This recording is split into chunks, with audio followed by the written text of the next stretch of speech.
a buscar en sus Biblias, en el Evangelio de Juan, el capítulo 17.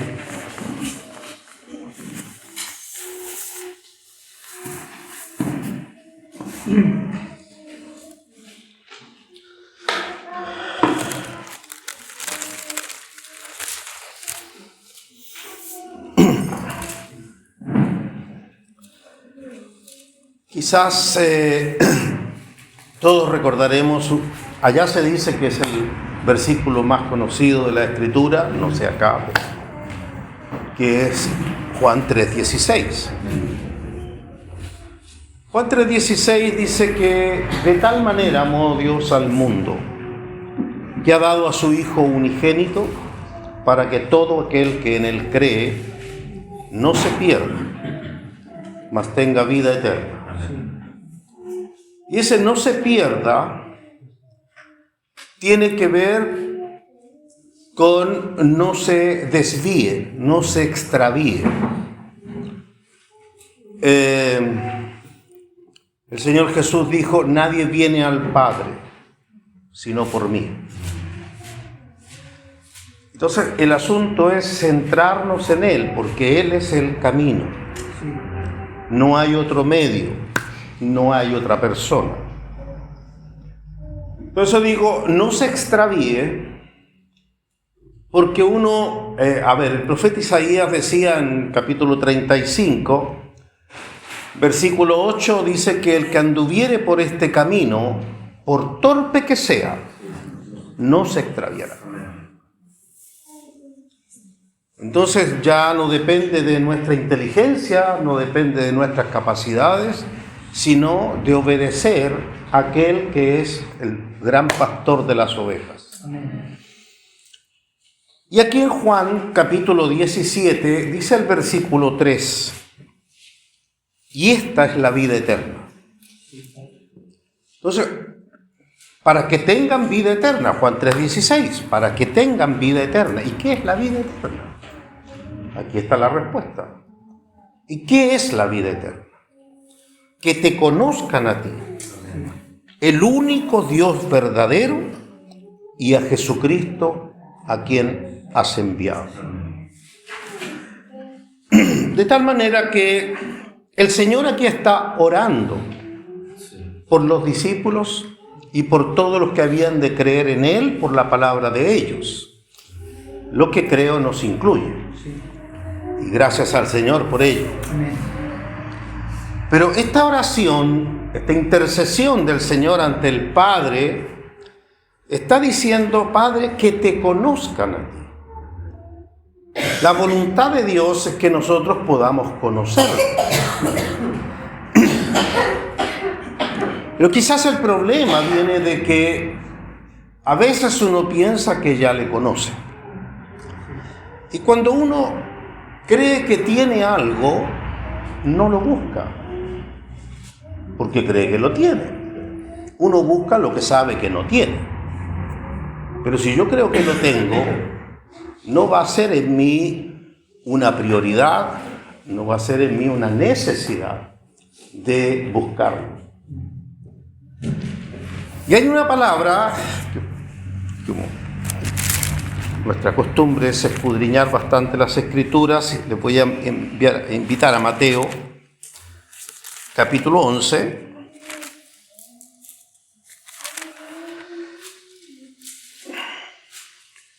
Poco después de el canto que recién estábamos cantando, el versículo bíblico, el versículo 25, ese corito o canto llega hasta el 26, lo decís, Padre, porque así te agradó. Y el 27, que es lo que vamos a leer, dice: todas las cosas me fueron entregadas por mi Padre, y nadie conoce al Hijo. Vea, Padre, que te conozcan a ti, el único Dios verdadero, y a Jesucristo a quien has enviado. Pero aquí el Señor hace una afirmación: nadie conoce al Hijo, solo el Padre. Luego dice: Ni al Padre conoce alguno, sino el Hijo. Es decir, el Hijo conoce al Padre, el Padre conoce al Hijo, pero nadie conoce lo mismo que estaba orando el Señor Jesús en Juan 17:3, que te conozcan. Y ese misterio es un gran misterio, quizás, no quizás, el mayor de los misterios, conocer a Dios. Y aquí nos dice, y aquel a quien el Hijo lo quiera revelar. Aquel a quien el Hijo lo quiera revelar. Y aquí esta es una palabra muy importante porque Dios no se enseña. Lo que se enseña es la doctrina. La doctrina es algo que todo creyente debe aprender y vivir, porque la doctrina habla de nuestra conducta. Pero Dios no es una doctrina. Dios es un misterio. Y Dios se revela. Y revelación es quitar un velo. Todo ser humano tiene un velo que le impide ver lo espiritual. No puede ver, no puede percibir nada espiritual. El hombre natural no percibe las cosas que son del Espíritu de Dios, dice 1 Corintios capítulo 2, porque para él son locura y no las puede entender, porque se han de discernir espiritualmente. De tal manera que aquí nos dice, nadie conoce al Hijo y nadie conoce al Padre. Pero está aquel a quien el Hijo lo quiera revelar. Y entonces uno debiera preguntar, Señor, yo quiero ser ese. Vea que la revelación no es a la iglesia, es personal, es individual. Porque hay cosas que uno no puede hacer en otro. Esto es absolutamente personal. Aquel a quien el Hijo lo quiera revelar. Entonces, la revelación es una experiencia. No es un aprendizaje así de aprendan tantos versículos y esto es. No, la revelación es tener una experiencia con Dios, que Él quite un velo que me impide verlo a Él en este caso. Entonces quisiera invitarlos al libro de Génesis, ahí al capítulo 4,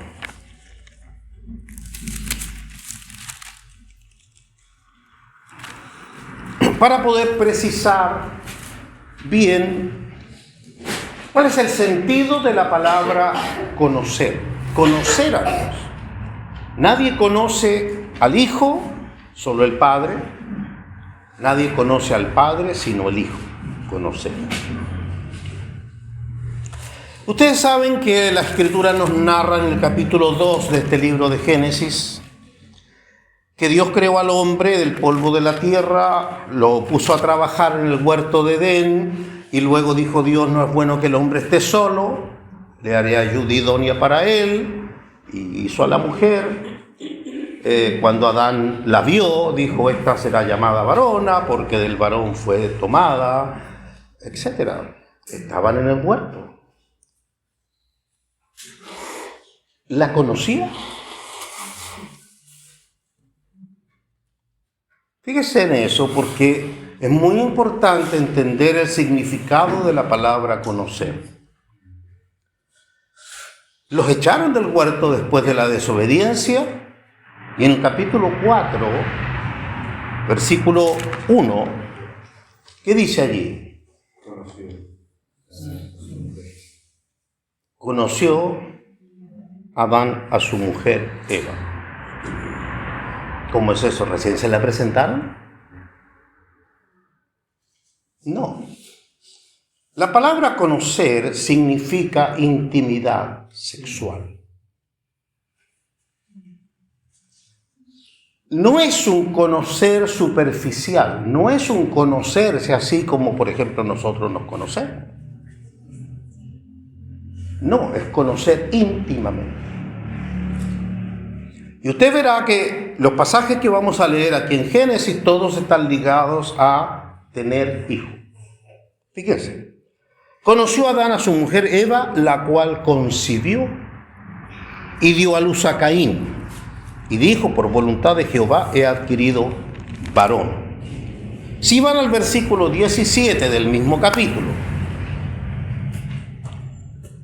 Y conoció Caín a su mujer.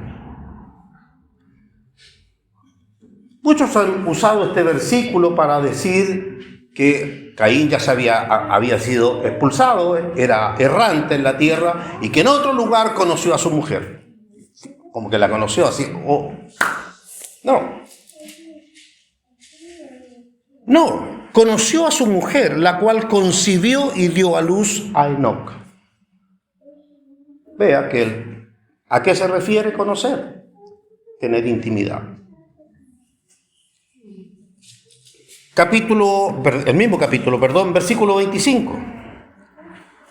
Y conoció de nuevo Adán a su mujer, la cual dio a luz un hijo y llamó su nombre Set.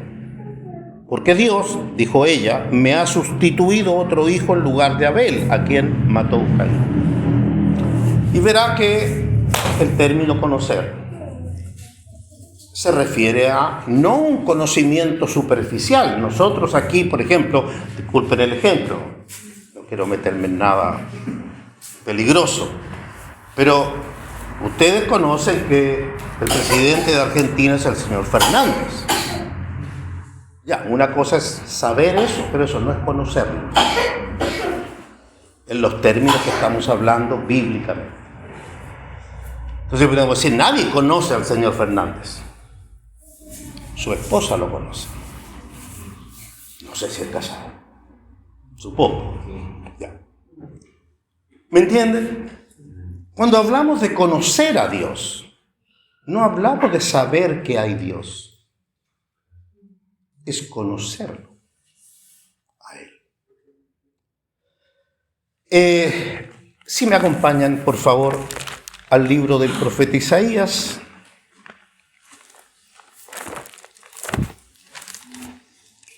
Capítulo 62.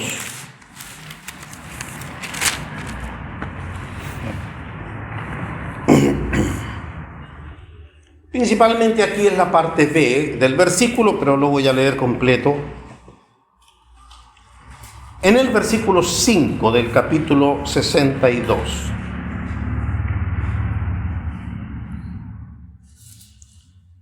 Dice así: pues como el joven se desposa con la virgen, se desposarán contigo tus hijos.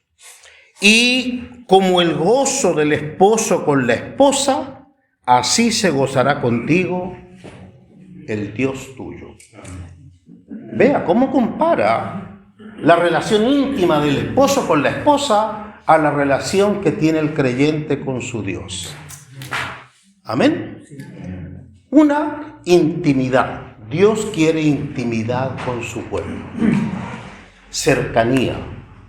No un conocer de lejos, no tener referencias de Dios, sino conocerlo.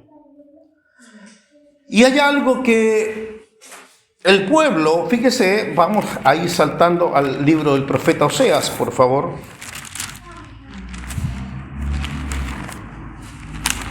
Capítulo 4, muy conocido este pasaje.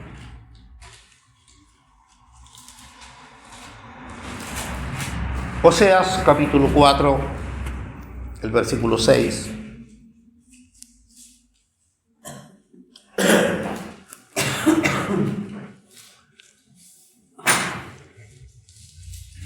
Mi pueblo fue destruido porque le faltó conocimiento. Mi pueblo fue destruido porque le faltó conocimiento.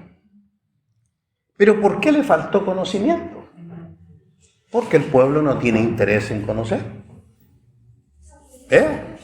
Por cuanto desechaste el conocimiento. No es que Dios no quiera darse a conocer, es que es el pueblo el que no quiere conocer, no tiene interés. Por cuanto desechaste el conocimiento, yo te echaré del sacerdocio, y porque olvidaste la ley de tu Dios, también yo me olvidaré de tus hijos. Qué triste. El sacerdocio es el ministerio dedicado al Señor, es decir, aquel que sirve al Señor dentro del templo. Están los levitas que sirven afuera, que sirven al pueblo, pero están los sacerdotes que son los que entran a la presencia de Dios. Y dice entonces, porque desechaste el conocimiento, no te voy a permitir entrar a mi presencia. No te vas a acercar a mí porque no te ha interesado el conocimiento. Conocer al Señor. Verán que en este caso, quiero invitarles ahora, si me acompañan al libro de Colosenses del apóstol Pablo.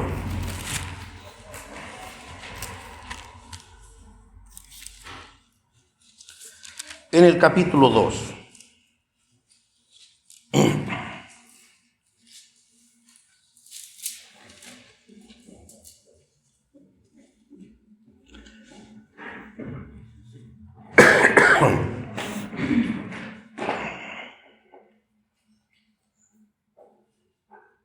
Aquí en el capítulo 2, versículo 1, nos dice: porque quiero que sepáis cuán gran lucha sostengo por vosotros y por los que están en la Odisea y por todos los que nunca han visto mi rostro. Una lucha que no la da la iglesia, sino que la da el apóstol Pablo. Él está diciendo: tengo una lucha por vosotros. Y la iglesia pudiera estar absolutamente inconsciente de que el peso, el dolor del apóstol es por la iglesia, y la iglesia no lo sabe.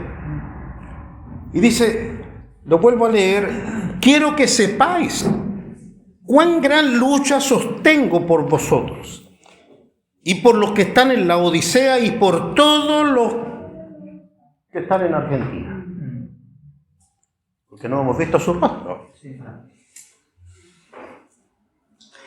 Una lucha que es general. ¿Por qué razón? Porque la iglesia se desvía del propósito. Y entonces, vea que dice, vamos a seguir leyendo, dice: para que sean consolados sus corazones, unidos en amor, hasta alcanzar.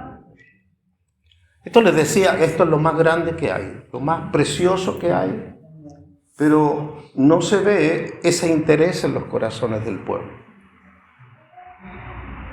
Si a uno le dijeran en lo natural, en lo de este mundo, ¿cuántos quieren ser ricos? ¿Quién diría que no? Fíjese que aquí nos habla de todas las riquezas, todas, no falta ninguna, de pleno entendimiento, a fin de conocer el misterio. Este es el misterio, ¿ven? Lo más grande que hay, porque si están todas las riquezas, a fin de conocer el misterio de Dios el Padre y de Cristo. Padre, que te conozcan a ti, el único Dios verdadero, y a Jesucristo, a quien has enviado. ¿Por qué? Porque nadie conoce al Hijo. Uno cree que lo conoce, pero entre más lo conoce, verá que más grande es.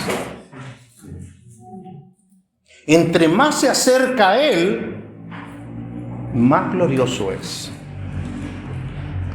Y entonces, aquí dice, para que sean consolados sus corazones, unidos en amor. Aquí está, un solo propósito. Entonces, ¿se da cuenta el Salmo 133? ¿Cuántas veces lo habremos citado? ¿Verdad?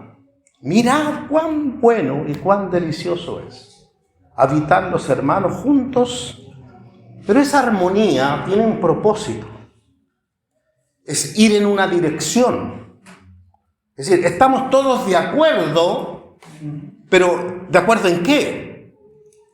Si usted se fija en el libro de los Hechos, capítulo 2, versículo 1, dice que estaban todos unánimes juntos. Sí, es el cumplimiento del Salmo 133. ¿Y qué pasó ahí cuando Dios ve a su pueblo unidos en un mismo sentir, con un mismo propósito? El Señor derramó de su Espíritu Santo. Llenó a la iglesia de su presencia. Es como decir, tuvo intimidad con ella. Y aquí está diciendo que se han consolado sus corazones unidos en amor. Pero ¿hasta dónde? Hasta alcanzar. Si vamos todos a alcanzar. Vea, todas las riquezas de pleno entendimiento a fin de conocer el misterio de Dios el Padre y de Cristo. Y el versículo 3.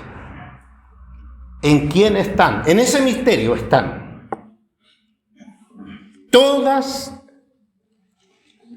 los tesoros de la sabiduría y del conocimiento. Todo. El conocimiento pleno está allí, encerrado en ese misterio. Y Dios quiere abrir los ojos. ¿Pero qué impide? Versículo 4. Y esto lo digo para que nadie os engañe con palabras persuasivas. Persuadirlo a uno de no estar en este propósito, en este camino. Este es el camino. Vea, el camino tiene una dirección. El camino, todos sabemos, ¿no? Jesús es el camino. Todos sabemos el versículo.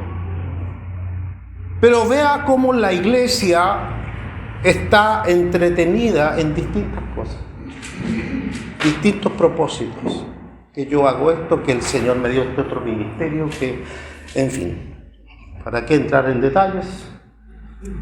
Pero la iglesia, entonces, ¿por qué se desvía? Vea, por torpe que sea, no se extraviará. Pero el asunto es centrarse en la persona de Jesucristo. ¿A dónde vas, Señor? Quiero seguirte. Y él se sentó a la diestra. ¿Cómo puedo seguirlo? ¿Cómo puedo yo? A Pedro le dijo, Pedro, tú no me puedes seguir ahora, más me seguirás después. Y Pedro dijo, ¿por qué no te puedo seguir ahora? Mi vida pondré por ti. ¿Tu vida pondrás por mí? Hermanos, la misma palabra para nosotros. ¿Quieres seguir? Sí, vamos a decir, sí, Señor, quiero seguirte. Tu vida pondrás por mí. No me puedes seguir ahora, le dijo a Pedro. No puedes seguirme ahora. Aunque todos te nieguen, Señor, yo no te negaré. Pedro, esta noche, no en un año más, no en 10 años, no, esta noche, Pedro. Antes de que el gallo cante, tú habrás negado 3 veces que me conoces. ¿Tu vida pondrás por mí?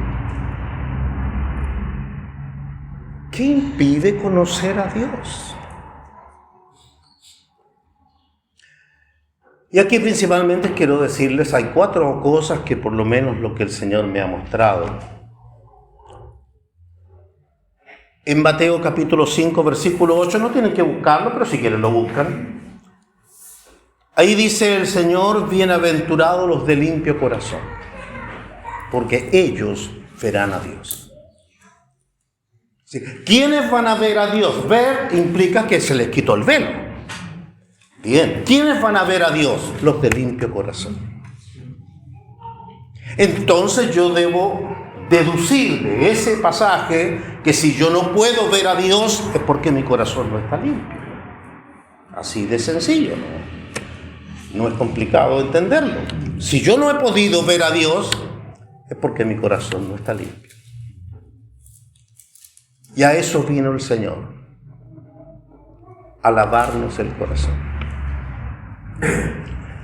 entonces nos encontramos con que toda su palabra, por ejemplo, todo el sermón del monte, que debiera ser para nosotros una constante, un trabajo constante, no para aprenderlo de memoria, sino para vivirlo. Porque esos mandamientos que están allí del Señor lavan el corazón. Si hay algo que lava el corazón, son esos mandamientos del Señor. Y cuando el apóstol Pablo describe la iglesia en Efesios, la carta a los Efesios, en el capítulo 5, en ese pasaje donde habla del matrimonio, y la vuelve a comparar con el matrimonio, personas que se conocen íntimamente, el Señor o el apóstol Pablo, hablando inspirado sin duda, dice: maridos, amad a vuestras mujeres, así como Cristo amó a la iglesia. Importante de ver qué es lo que hizo Cristo por la iglesia. Porque nos dice a los maridos, tenemos que amar a nuestra esposa como Él amó a la iglesia. Y dice que se entregó a sí mismo para santificarla, habiéndola purificado en el lavamiento del agua por la palabra, a fin de presentársela a sí mismo una iglesia gloriosa, que no tuviese mancha, ni arruga, ni cosa semejante, sino que fuese santa y sin mancha. ¿Es esa la iglesia que usted ve hoy día? Porque Jesucristo ya lo hizo. Él ya murió por la iglesia. Él ya dio su palabra con la cual la santifica y la limpia para que no tenga mancha ni arruga. Pero usted ve esa iglesia. Entonces entenderá por qué el apóstol Pablo tenía esa carga. Estoy luchando por la iglesia. Para que nadie los persuada y los saque del camino. Y no si usted sigue reuniéndose, usted sigue cantando, usted sigue escuchando prédicas. La pregunta es si está en el camino. Porque la iglesia es persuadida. Por ejemplo, y no en un ánimo de crítica para nada, pero dedícate a recoger drogadictos, alcohólicos y toda una buena obra. Pero si me dedico a eso, dejando el camino, me desvío de la verdad.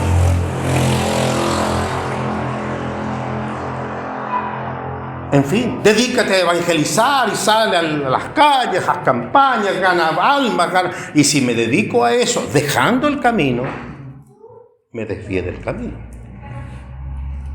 Es nunca salirse del camino. En el camino, sirviendo en todo lo que el Señor nos permita, pero en el camino.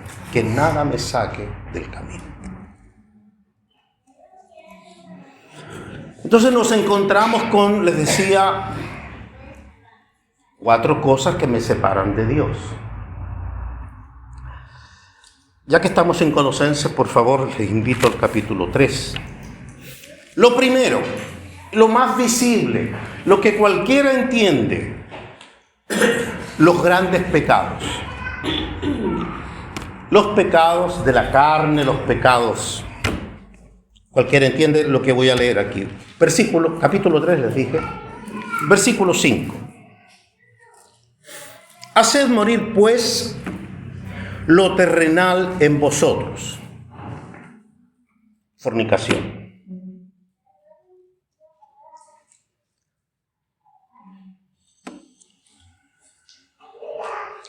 Quizás sea necesario entrar en algunos detalles de la fornicación.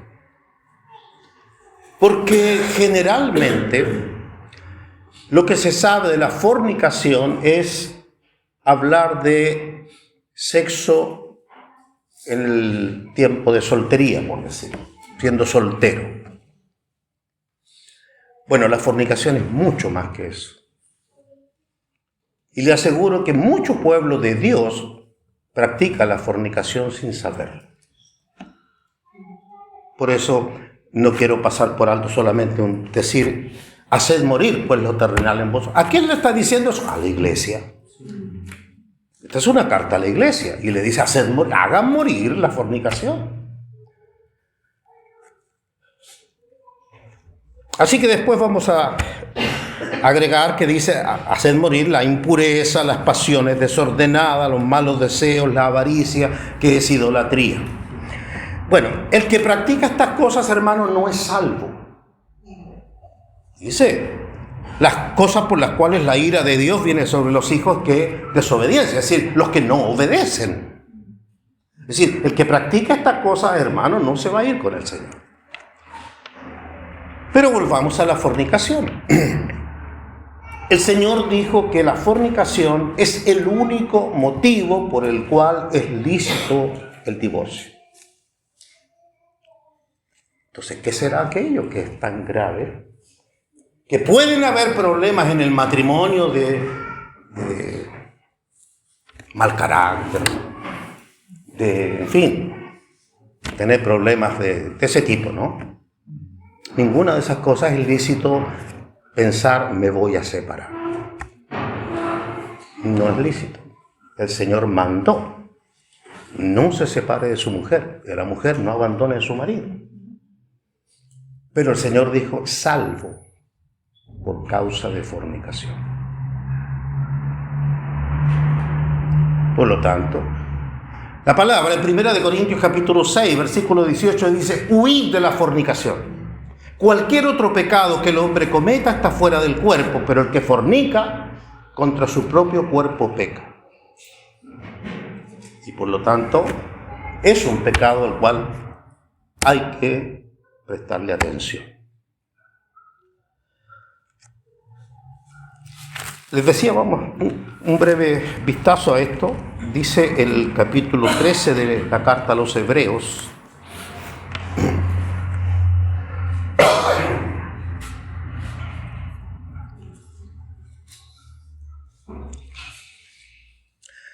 En el versículo 4,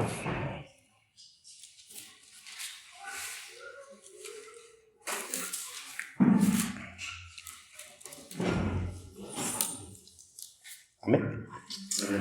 Honroso sea en todos el matrimonio y el lecho sin mancilla. Está hablando del lecho matrimonial.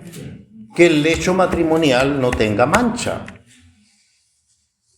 Y verá, una de las cosas de ensuciar el lecho matrimonial es el adulterio, que dice ahí. Pero a los fornicarios, a los adúlteros, los juzgará Dios. Pero la fornicación, está hablando de fornicación y adulterio. Amén. Dejemos el adulterio aparte, que sería engaño, estar con otra persona. Pero ¿por qué fornicación? En el matrimonio. Noten eso entonces. Y ahora invito a la primera de Tesalonicenses.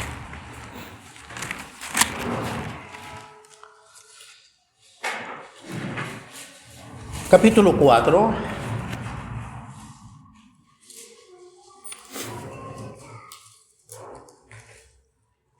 Y versículo 2. Porque ya sabéis qué instrucciones os dimos por el Señor Jesús. Pues la voluntad de Dios es vuestra santificación, que os apartéis de fornicación. Nuevamente, un apóstol escribiéndole a la iglesia y diciéndole, hermano, apártense de fornicación. No, pues si esto es en el mundo. No, es que se lo está escribiendo a la iglesia. Amén. Que os apartéis de fornicación. Que cada uno de vosotros sepa tener su propia esposa. ¿En qué condición? En santidad y honor.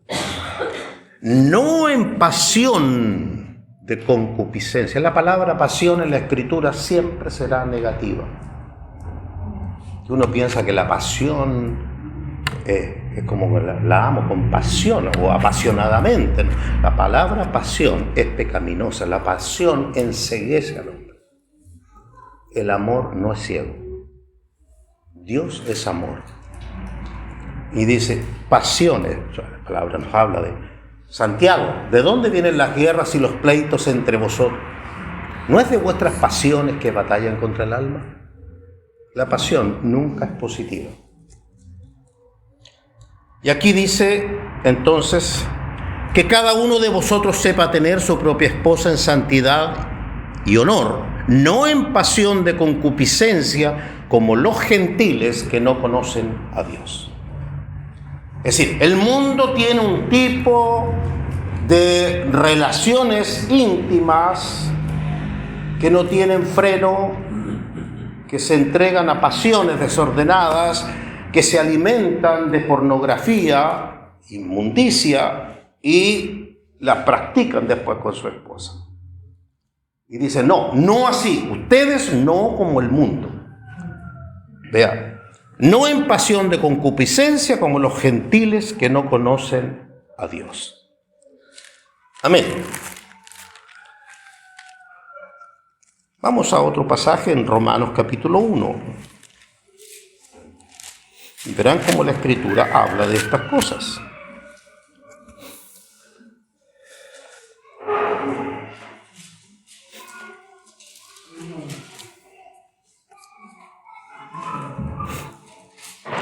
Aquí en el capítulo 1 vamos a leer algunos versículos para entender mejor el contexto. Dice el versículo 22 del capítulo 1. Profesando ser sabios, los hombres, ¿se entienden?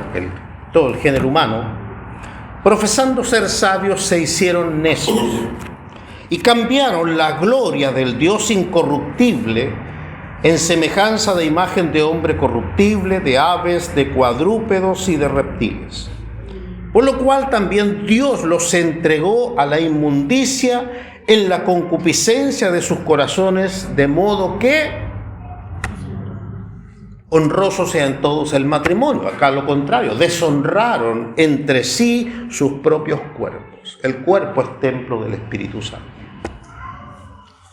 Ya que cambiaron la verdad de Dios por la mentira, honrando y dando culto a las criaturas antes que al Creador, el cual es bendito por los siglos. Amén. Por esto Dios los entregó ¿a qué? Nuevamente a la palabra. Pasiones vergonzosas. Pues aún sus mujeres cambiaron el uso natural por el que es contra naturaleza. De igual modo también los hombres, dejando el uso natural de la mujer, se encendieron en su lascivia unos con otros, cometiendo hechos vergonzosos hombres con hombres, y recibiendo en sí mismos la retribución debida a su extravío. Y como ellos no aprobaron tener en cuenta a Dios, Dios los entregó a una mente reprobada para hacer cosas que no convienen. Amén, hasta ahí. No creo que sea necesario explicarlo en detalles, ¿no? Entonces, esto que para el mundo es normal, delante de Dios es fornicación. Y entonces se entenderá, por ejemplo, 1 Corintios 7, donde habla la Escritura cuando un varón o una hermana tiene marido inconverso.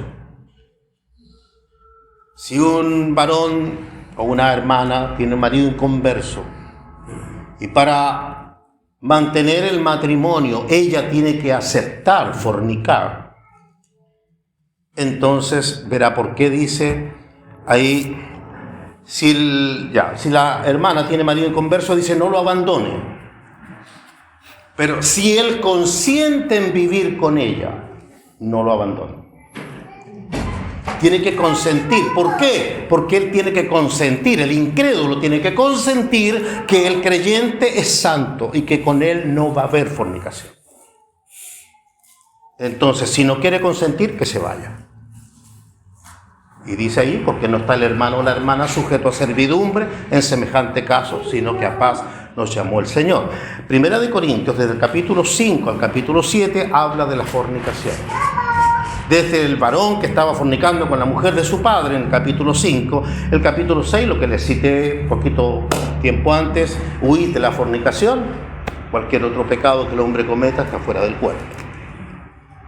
Y en el capítulo 7 viene hablando acerca de lo que me escribiste. Bueno le sería al hombre no tocar mujer.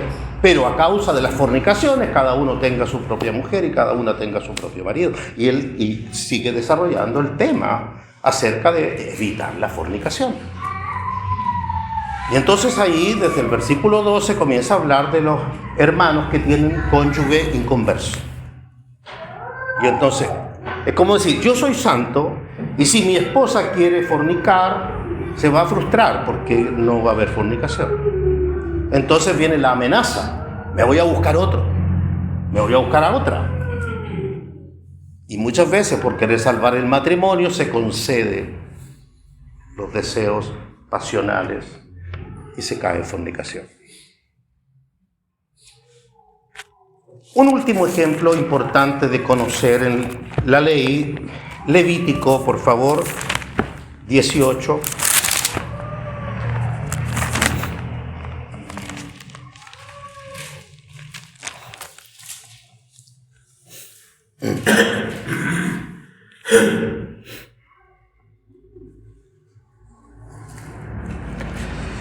Todo el capítulo 18 habla de fornicación.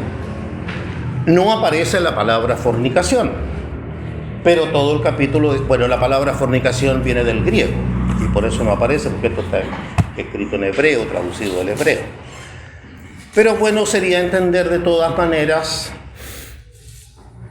si usted lee el versículo 8 de este capítulo 18, dice: la desnudez de la mujer de tu padre no descubrirás, es la desnudez de tu padre. Esto que el apóstol Pablo juzgó en 1 Corintios 5, aquel varón que tomó la mujer de su padre, lo sacó de aquí. Y él dijo: yo, estando ausente, pero como presente, he juzgado al que tal cosa ha hecho. Y dice: el tal sea expulsado, entréguenlo a Satanás. ¿Por qué razón? Porque usted verá y podrá leer cómo termina este capítulo. Dice el versículo 29, porque cualquiera que hiciere alguna de todas estas abominaciones, las personas que las hicieren serán cortadas de entre su pueblo. Sí. ¿Cómo se juzga una situación de pecado en la iglesia? Por la ley. Para eso está la ley. La ley es lo que me permite saber lo que Dios llama pecado. Y por lo tanto yo tengo el deber de, para cualquier abogado, para juzgar, un juez tiene que conocer la ley. Y nosotros, si queremos juzgar, tenemos que conocer la ley. Y la ley aquí dice que es lo que es fornicación. Y yo puntualmente quiero ir al versículo 19, porque todo lo demás, sin duda, todo es fornicación. Pero dice: y no llegarás a la mujer para descubrir su desnudez mientras esté en su impureza menstrual. Ah, no, pero es que es mi esposa. No.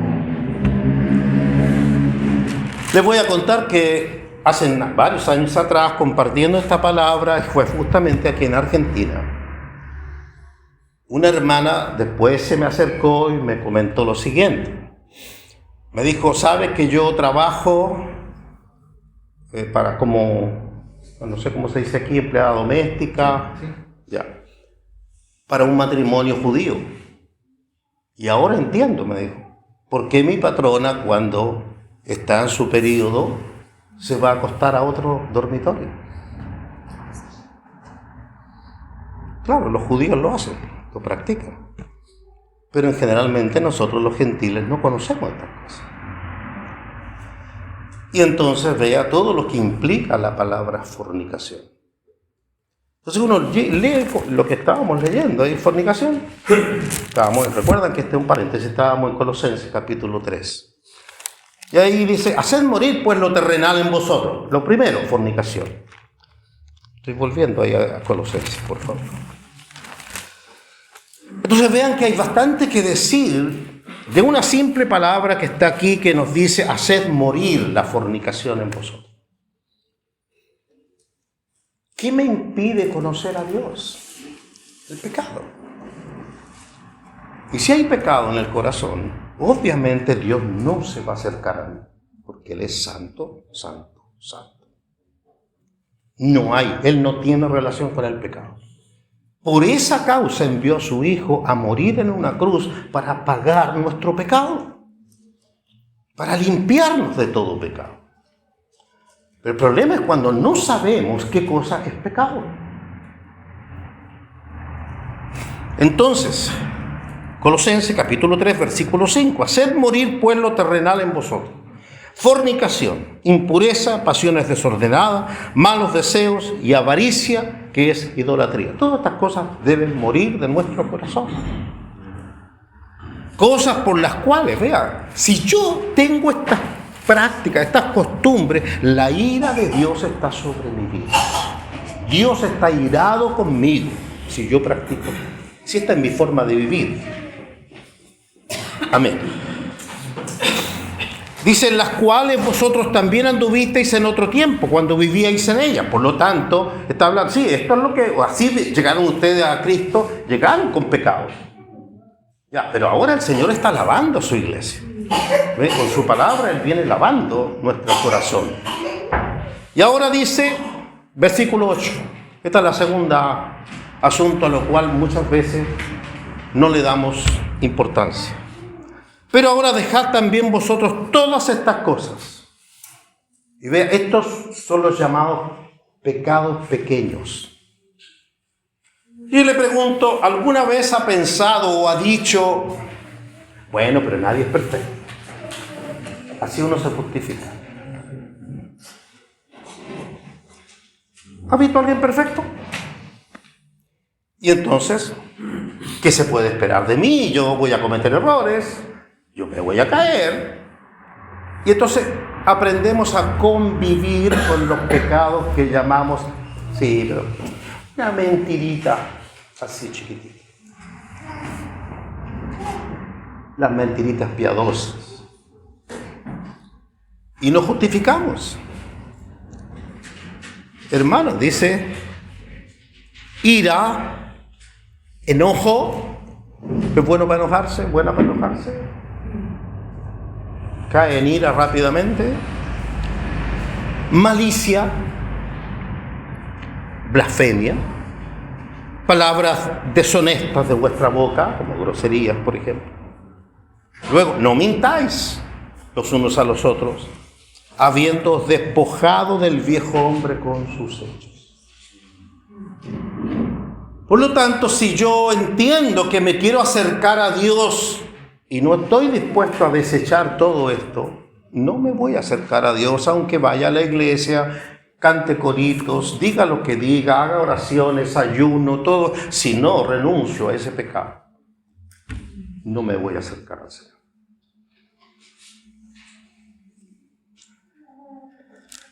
Amén. Entonces el Señor quiere una iglesia lavada, que no tenga mancha ni arruga. Esto es lo que Él hace. Es decir, Él no hace cosas a medias. Él no quiere una iglesia imperfecta, Él quiere una iglesia perfecta. Sed vosotros perfectos como vuestro Padre que está en los cielos es perfecto. Ahora, yo no puedo, humanamente ninguno puede, somos limitados, somos frágiles, pero Él puede. Es que el poder es de Dios. El Evangelio, porque decía Pablo, no me avergüenzo del Evangelio, porque es poder de Dios para salvación a todo aquel que cree. Si el Señor me dice, cree solamente y verás la gloria de Dios. Dios tiene poder para limpiar el corazón. Dios tiene poder para hacerlo. Amén. Amén. Entonces, no nos justifiquemos nunca diciendo, bueno, pero ¿qué se puede esperar? No hay nadie perfecto. Bueno, Jesucristo es perfecto. Y somos llamados a ser como Él. Él es nuestro modelo, Él es el camino. Por medio de Él nos acercamos a Dios. Así que tenemos el pecado dividido en grandes pecados, que la ira de Dios está. Y tenemos los pecados pequeños con los cuales convivimos muchas veces. Y uno se acostumbra a decir, sí, hermano, pero ¿qué se puede esperar? Bueno, lo que se puede esperar es que renuncie a esos pecados. ¿Qué otra cosa impide dar fruto y que no lo llamamos pecado? Los afanes.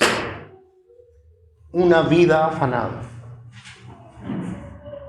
¿Ha visto el caso de, por citar para nosotros bien conocido, el caso de las dos hermanas, Marta y María? Marta y María, dos hermanas, discípulas del Señor. No eran unas perdidas para nada, no, eran discípulas del Señor Jesucristo, habían creído en Él. Marta le recibe en casa al Señor Jesús de visita, estoy hablando en Lucas, si lo quieren buscar, Lucas capítulo 10, versículo 38 en adelante. El Señor de visita en casa. Imagínense cuando usted recibe una visita, especialmente las dueñas de casa, reciben una visita. Y se preocupan de atender a la visita, creo. Y entonces son dos hermanas y una se sienta a los pies del Señor Jesús a oírle hablar y la otra se va, suponga, voy a especular ahí, se va a la cocina a preparar el almuerzo. Y de pronto aparece Marta enojada y le dice: mira, Señor, ¿no te da cuidado que mi hermana me deje servir sola? Dile pues que me ayude. Parece lógico lo de Marta, ¿verdad? Sí, y estaba ahí sentada y perdiendo el tiempo, habiendo tanto que hacer. Y el Señor no le dice nada a María, sino que le dice a Marta: Marta, Marta, afanada y turbada estás con muchas cosas. Y vea esto, solo una cosa es necesaria. Y María ha escogido la buena parte, la cual no le será quitada.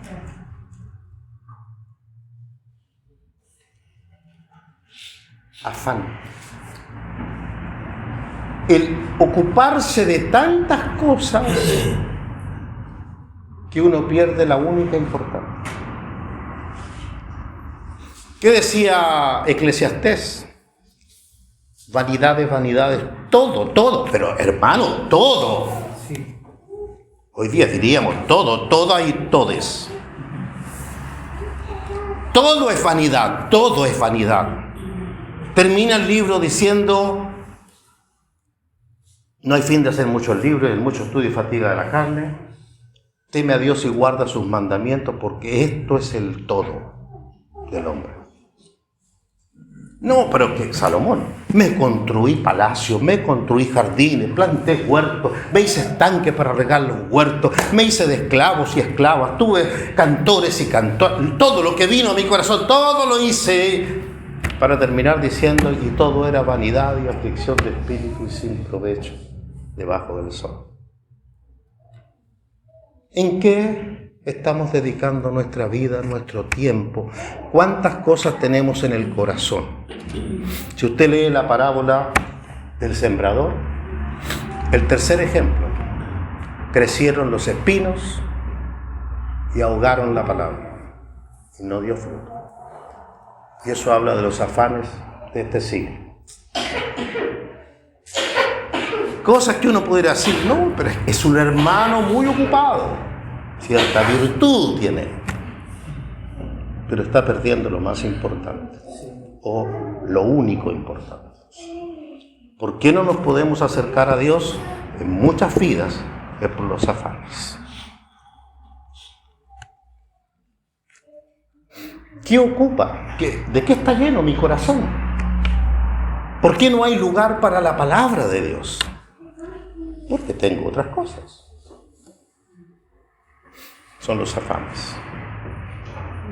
Bendito sea el Señor.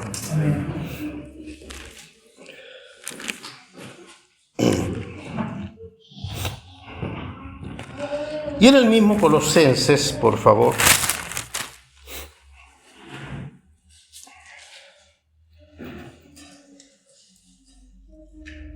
En el capítulo 2, un cuarto aspecto de lo cual la iglesia del Señor tiene que guardarse, preocuparse.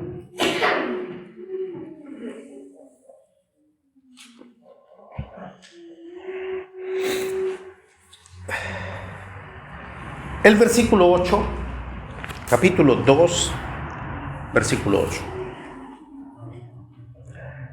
Mirad que nadie os engañe por medio de filosofías y huecas sutilezas, según las tradiciones de los hombres conforme a los rudimentos del mundo, y no según Cristo. Porque en él habita corporalmente toda la plenitud de la deidad y vosotros estáis completos en él, que es la cabeza de todo principado y potestad. Vea, lo que está diciendo es que nosotros no necesitamos nada más que Jesucristo. Pero así de certero, nada más. No es Jesucristo y la ley. No, es Jesucristo. Y punto. Es que cada vez Él es más grande. Cuando usted cree que lo conoce, de pronto se abre otra ventana o puerta si quiere, se da cuenta que está recién empezando y que es mucho más lo que hay. Así que en Él estamos completos, hermano. Pero a Él hay que conocerlo. ¿Me entiendes? Pero no es Jesucristo y buscar otra cosa.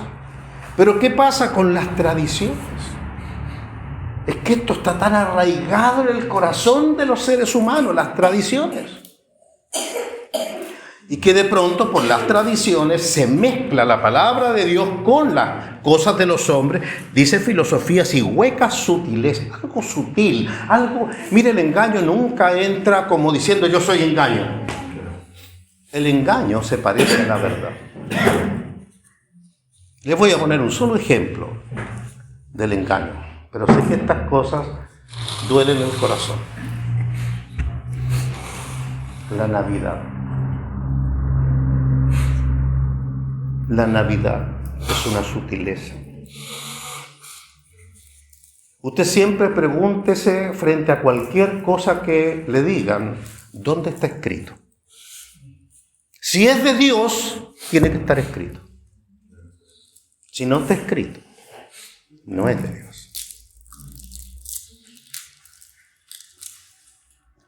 ¿Y para qué entrar en más detalles? ¿Cuántas cosas ocupan el corazón que no son de Dios? Que no son Jesús. Hermano, pero si el Señor nació. Sí, claro que nació. ¿Vio algún apóstol celebrándole el nacimiento? ¿Hay alguna carta de los apóstoles que mencionen acaso? Acuérdense de que ya viene el nacimiento. Sabemos que no. ¿Cree usted que el Señor está preocupado de que le pongan una tortita de cumpleaños?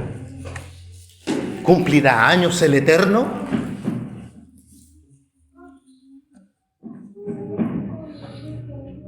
Aquel que creó el tiempo. Entonces, hermanos, solamente con ese ejemplo digo, ¿cuántas cosas? Y gracias al Señor si el Señor los ha librado a ustedes. Pero uno donde va, que el día de la madre, el día de la mujer, el día del niño, fiesta. Y vamos perdiendo el tiempo. Cuando en Cristo estamos completos. ¿Por qué no conocemos al Señor? Porque estamos dedicados a otra cosa. La iglesia dedicada a otra cosa. Y no descubriendo el tesoro que es Jesucristo. La riqueza que es Jesucristo. Entonces algún sabio por ahí dijo, ¿cómo se le ocurre? ¿Sabe? Aquí existía, pero creo que cerró, una tienda que se llama Falabella. Bueno, allá todavía existe. Y yo soy cliente. ¿Y por qué digo eso? Porque al ser cliente, a uno le llegan constantemente correos. Viene el Día de la Madre. Y yo no sé por qué Falabella está tan preocupada de mi madre. Se fija cómo ellos aman a mi madre y se preocupan de que mi madre reciba algún regalo el Día de la Madre.